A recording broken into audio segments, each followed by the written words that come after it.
बिस्मिल्लाहिर्रहमानिर्रहीम। अस्सलाम वालेकुम फ्रेंड्स, कैसे हैं आप सब लोग। उम्मीद करती हूँ कि सब लोग ठीक होंगे और अल्हम्दुलिल्लाह मैं भी ठीक ठाक हूँ। तो रमज़ान का महीना है तो माशाल्लाह सुभान अल्लाह हर घर में रमज़ान की रौनकें लगी हुई हैं। सब मुसलमान रमज़ान को जोश व खरोश से मना रहे हैं। सहर व अफ्तार में दस्तरख्वान सज रहे हैं, इबादतें हो रही हैं माशाल्लाह। तो ये इतना मुबारक महीना है कि इस महीने में सभी लोग बराबर होते हैं, यानी कि सभी लोग एक ही टाइम पे खाना खाना बंद करते हैं और एक ही टाइम पे खाना खाना शुरू करते हैं, यानी कि सहर और अफ्तार में टाइम तकरीबन एक ही होता है। तो इस महीने की सबसे अच्छी बात यह है। और दूसरा ये कि इस महीने में जितनी भी इबादतें की जाएँ उसका 70 गुना ज़्यादा आप लोग को सवाब मिलता है, यानी कि आम दिनों की निस्बत रमज़ान में आप लोगों को कोई भी इबादत करेंगे तो 70 गुना ज़्यादा अजर व सवाब मिलेगा।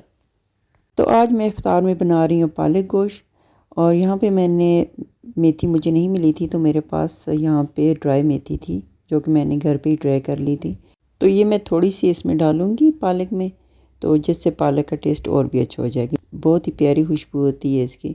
तो आप लोग घर पे ट्राई कर लिया करें, तो ये बाद में किसी वक्त भी जिस वक्त आपको मेथी डालने की ज़रूरत होती है या फिर आपको शॉप से नहीं मिलती तो उस वक्त ये बड़े काम आती है। अगर मेथी को ड्राई करना हो तो इसको डंडियों के साथ ड्राई किया करें। बाज़ लोग होते हैं जो कि सिर्फ इसके लीव्स को ड्राई करते हैं तो उससे इनकी खुशबू इतनी अच्छी नहीं आती। तो आप लोग डंडियों के साथ मेथी को अगर ड्राई करेंगे तो बहुत अच्छी खुशबू आएगी। तो यहाँ पे मैं साफ़ कर रही हूँ सब्ज़ धनिया, ये मैंने मंगवाई है क्योंकि मेरी चटनी ख़त्म हो चुकी थी। वैसे ही मैं चटनी बना के रख लेती होती हूँ फ्रीज़र में, तो जब भी ज़रूरत होती है तो उसको निकाला और लेमन डाला, नमक डाला और साथ में दही डाला तो चटनी तैयार हो जाती है। तो यहाँ पे मेरे पास पराठे थे जो कि मैं सुबह रोज़ाना आके यहाँ पे डाल देती हूँ, परिंदे वगैरह खाते हैं। तो जितने भी पराठे वगैरह रोटियाँ होती हैं बची हुई तो वो मैं डाल देती हूँ।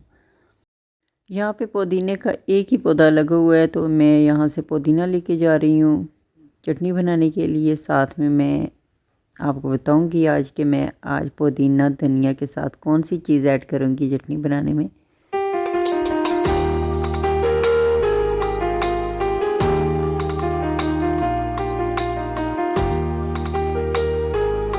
तो ये हैं जी कच्ची लुकाठें जो कि मैं तोड़ने की कोशिश कर रही हूँ और ये मैं डालूँगी चटनी में, जिससे बहुत ही मज़े की चटनी बनी थी, खट्टी खट्टी। तो आप लेमन भी डाल सकते हैं, लेमन के साथ ये भी डालें। पहले आपने लेमन नहीं डालना, पिछली दफ़ा मैंने लेमन डाल के तो फ्रीज़ कर दिया था चटनी को, तो वो चटनी का कलर वो ग्रीन नहीं रहा था। तो इस दफ़ा मैंने लेमन नहीं डाला, तो जैसे ही चटनी निकालती हूँ फ्रीज़र से तो ऐसी फ़्रेश होती है जैसे कि अभी मैंने बनाई है। तो रमज़ान में चटनी अगर ना हो तो कितनी ही चीज़ें टेबल पे हों ऐसे लगता है कि जैसे कुछ है ही नहीं। लुकाठे देख के किस किस को अपना बचपन याद आए। हम तो बचपन में इतनी ज़्यादा लुकाठे खट्टी खाते थे और इसमें से गुठली निकाल के इसमें नमक और मिर्च भरते थे और फिर कहते थे कि देखेंगे कौन सबसे पहले ख़त्म करेगा। तो बहुत ज़्यादा हमने ये लुकाठे खाई हैं नमक और मिर्च इसके अंदर फिल करके। तो बहुत मज़ा आता था, बहुत मज़े की होती थी। अब तो इतनी खट्टी चीज़ें खाई ही नहीं जाती। तो जब भी लुकाठी लगती हैं तो मुझे अपनी वो सारी बातें बहुत ज़्यादा याद आती हैं। सब कज़न्स मिलते थे, बहनें मिल के खाते थे। और ये बीच में कुछ पक्की भी लगी हुई हैं लुकाठे, ये भी मैंने तोड़ी हैं कि इफ्तारी के बाद खाएंगे, लेकिन इफ्तारी करने के बाद बिल्कुल भी किसी चीज़ का दिल नहीं करता और इतनी सुस्ती आ जाती है ना। इफ्तारी से पहले जितना भी काम कर लो बंदा कर लेता है, लेकिन जब इफ्तारी कर लो तो ऐसे लगता है कि सारी जो एनर्जी है ना वो बस ख़त्म हो गई है। तो यहाँ पे मैंने लुकाटे की गुठली निकाल के लुकाटे काट ली हैं, पुदीना भी धो के काट लिया, यानी जितनी भी चीज़ें चटनी के हैं वो सारी मैंने धो के काट ली हैं और मैं अभी इकट्ठा कर रही हूँ इसको। तो ये एक जार मेरे पास था, मैंने इसमें ही डाल दिया। तो अब मैं इसी के अंदर ही चटनी बनाऊँगी। ना मैंने इसमें पानी ऐड किया, ना ही मैंने लेमन और ना मैंने इसमें दही ऐड किया है। ये बस पुदीना, लुकाट और धनिया मैंने डाल के तो अभी मैं इसको पीस रही हूँ। तो इसके बाद फिर मैं इसको फ्रीज़र में रख दूँगी और जैसे ही मुझे ज़रूरत होगी तो मैं एक क्यूब निकालूँगी और उसमें नमक और दही और लेमन डाल के तो बना लूँगी। तो यहाँ पे मैंने थोड़ी सी चटनी बना ली थी। तो साथ में ये देखें जी आप ब्रेड पॉकेट्स हैं जो कि मैंने आज बनाए थे। पूरी रेसिपी तो मैं आपको इस वीडियो में नहीं दे सकी, लेकिन इसकी जो कंप्लीट वीडियो है वो मेरे चैनल पे मौजूद है, तो उसका लिंक मैं डिस्क्रिप्शन बॉक्स में डाल दूँगी। आप लोगों ने देखना हुआ तो आप लोग ज़रूर देखिएगा। बहुत ही अच्छी ये जो ब्रेड पॉकेट्स बन के तैयार होते हैं। और अफ्तारी के लिए बेहतरीन है।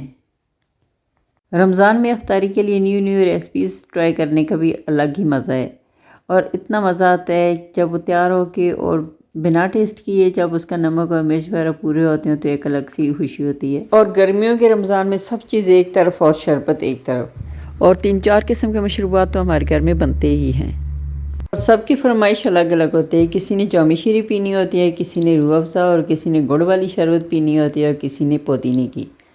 तो ये मैंने गुड़ वाली शरबत बनाई है। इसमें मैंने जामी शीरी डाल दिया, साथ में पुदीने के 2-3 पत्ते डाल दिए हैं तो जिससे इसकी खुशबू बहुत ही अच्छी आती है। और साथ में मैंने इसमें शक्कर, गुड़ नहीं था तो मैंने शक्कर डाल दी है। तो बहुत ही मज़े की शरबत बनती है ये वाली और ये मेरे हस्बैंड और मैं पीते हैं। और जिसने रूह अफ़ज़ा और जामी शीरी नहीं पीनी उसने टैंक पीना होता है। तो इसलिए 3-4 शरबतें तो मेरे घर में बनती है और ये काम मैं सुबह ही करके रख लेती हूँ और मैं फ्रिज में रखती हूँ इनको और अफ्तारी से आधा घंटा पहले निकाल देती हूँ क्योंकि यहाँ पे मौसम बहुत ज़्यादा अच्छा है, गर्मी बिल्कुल भी नहीं है और मौसम बहुत खुशगवार है। और शरबत वगैरह मैं शुरू से ही बोतल में बनाती हूँ, जग वगैरह में नहीं बनाती। बाज़ लोग इस तरह करते हैं कि देगचे में बना लेते हैं, जहाँ पे ज़्यादा अफराद होते हैं देगचे में बनाते हैं और चम्मच के साथ चीनी हिलाते रहते हैं, तो इस तरह ज़रा मुश्किल ही होता है। तो आप आसान काम यह है कि आप लोग बोतल में पानी डालें और इसमें आप एक बोतल में 3 मुट्ठी भर के ना चीनी की डाल दें, बिल्कुल इस तरह।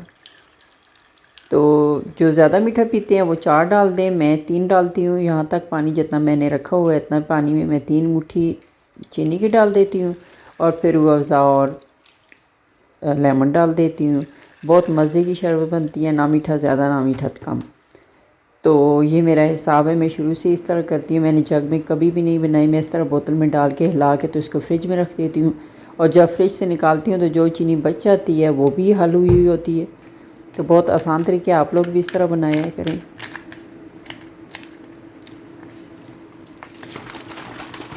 और ये लेमन की बोतलें जो कि मैंने पहले ही रमज़ान से 1-2 महीने पहले ही फ्रीज़ कर ली थी, तो जिस वक्त लेमन सस्ते हों या पे आपके घर में लगे हों तो आप उनका रस निकाल लिया करें और उसको फ्रीज़ कर लिया करें। बहुत ज़्यादा आसानी होती है रमज़ान में।